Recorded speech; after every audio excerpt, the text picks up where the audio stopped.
Magandang araw, kamusta ka?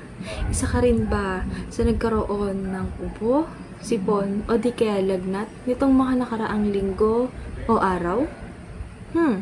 Kung oo, huwag mag-alala. Tutulungan kitang malaman kung paano ito maiwasan at kung hindi ka pa nagkakasakit. Mabuti yan. Alamin natin kung paano mo mapapanatiling malusog ang iyong katawan.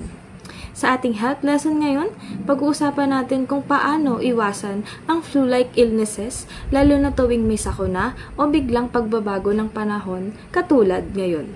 Handa na ba kayo? Tara, simulan na natin.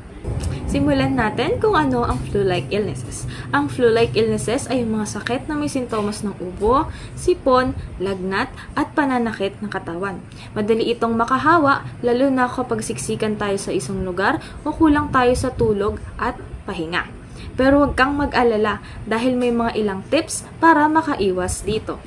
Una, maghugas ng kamay gamit ang sabon at tubig sa loob ng 20 seconds. Gawin ito bago kumain, pagkatapos gumamit ng palikuran at tuwing madumi ang kamay.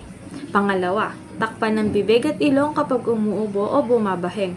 Gamitin ng tissue o siko, hindi ang kamay, para hindi ka makahawa. Pangatlo, panatilihing malinis ang paligid. Punasan ng mga bagay na madalas nating hawakan tulad ng cellphone, mesa at pinto. Simple lang pero malaking tulong para iwas mikrobyo. Pang-apat, palakasin ang katawan. Ang malusog na katawan ay kayang labanan ang sakit. Kumain ng prutas at gulay, uminom ng maraming tubig at matulog ng sapat. Mag-ehersisyo din kahit simpleng stretching o lakad-lakad lang. Tandaan, kapag malakas ang katawan, mahina ang tsansa ng trangkaso. Panglima, protektahan ang sarili at iba. Kung ikaw ay may lagnat o ubo, magpahinga muna sa bahay para hindi makahawa sa iba. Kapag lalabas, magsuot ng face mask. At kung hindi pa rin gumagaling, magpatingin na sa doktor. Mas mabuting maagapan kaysa lumala.